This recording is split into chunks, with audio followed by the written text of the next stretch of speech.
Two coplanar concentric circular loops of wire carry currents of 5.2 amps and 2.9 amps in opposite directions as in the figure below. Let R1 equal to 12 centimeters and R2 equal to 8.9 centimeters. A and B. What is the direction and magnitude of the net magnetic field at the center of the two loops? Part C. Let R1 remain fixed in place, and let R2 be a variable. Determine the value of R2 such that the net field at the center of the loops is 0. Alright, so this is a given diagram. We have the outer current going around in a clockwise direction and the inner current going around in a counterclockwise direction. The outer current has a value of 5.2 amps. Inner current has a value of 2.9 amps. The small radius, R sub 1, is 0.089 meters. And the larger radius, R2, is 0.120 meters. And for part A, it's asking us to determine the net electric field at this center point right here. So there's going to be two components, one from the outer current and one from the inner current. And we have a new right-hand rule for current moving in a circle. You cup your fingers in the direction of the current that the current's flowing, and your thumb is the direction of the field. So for this inside one, we're going in the counterclockwise direction. So that's the direction my finger is going. Notice my thumb's pointing out. So the magnetic field from current number 1 is coming outwards. And then for number 2, my hands have to go now in the clockwise direction. So the magnetic field is pointing inward.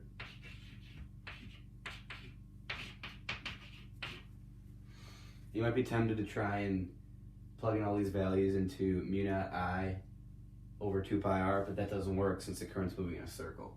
What we have to do here is called the Biot-Savart Law, and that is how it's pronounced actually.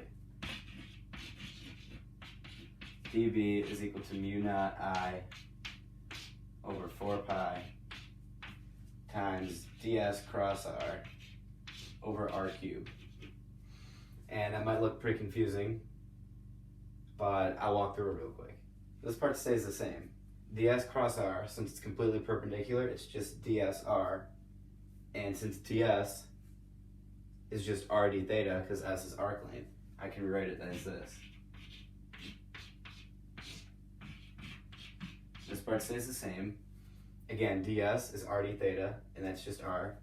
So I get r squared theta d theta over r cubed. Okay? The r's cancel out. Oh, that was backwards.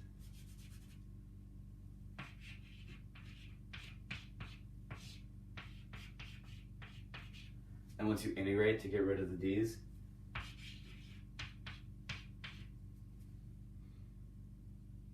when you integrate d theta from 0 to theta, it ends up just being theta. So we use mu naught I over 4 pi r times theta to get the magnetic field due to current moving in a circle, or any curved path really, circular path.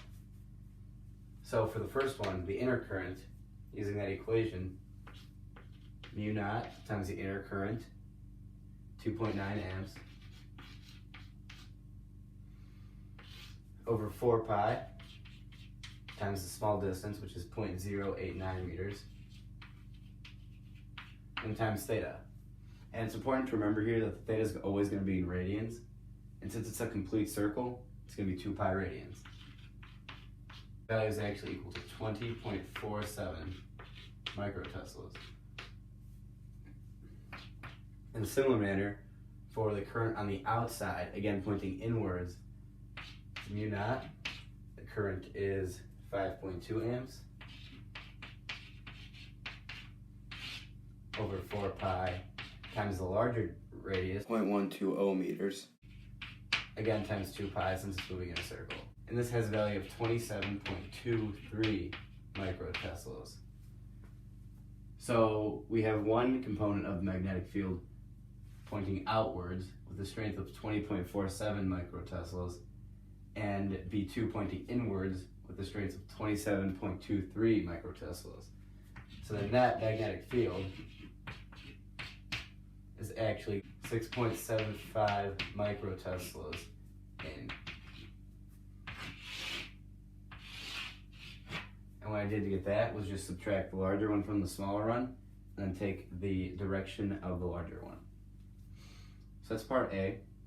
In part B, it says that the magnetic field produced by the second current is the same, meaning that it stays in the same spot and with the same amount of current. It's asking you to find an inner distance here for R1 so that the total magnetic field at the center is 0. So if we know I2 is staying there with in the same distance with the same amount of current, we know that B2 is still going to have the same value.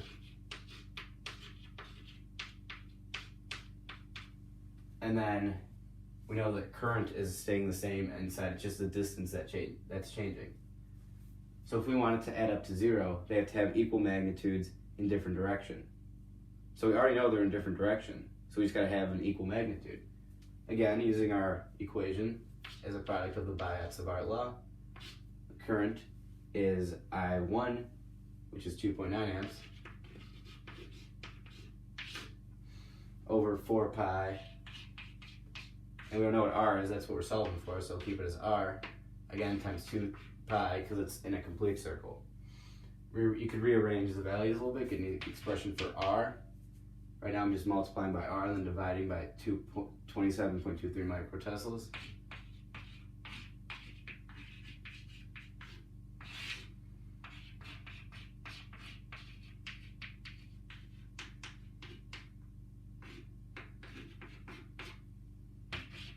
R is actually equal to 0.0669 meters, which is equal to 6.69 nice centimeters. And that is your answer. When I was first doing this problem, I originally didn't know what equation to use, and obviously since it was in the web assignment under the Biot-Savart Law, I was thinking we had to do something with this right here. But things were getting weird because you had to integrate a cross product, and then I realized that since they're completely perpendicular, because the radial distance is perpendicular to the charge movement at any point, ds cross r is simply equal to ds times r. And we know that s is equal to r theta. So ds is simply equal to r d theta. So then I substituted all that and simplified and got this expression down here. Once I had that expression, I was ready to go. And this problem shows my growth because it shows I'm able to apply the Biot-Savart Law to currents moving in circular paths, and also that I'm able to calculate the magnitude and direction of the magnetic field created by moving current, and then I know how to add up vectors in opposite directions. Thanks.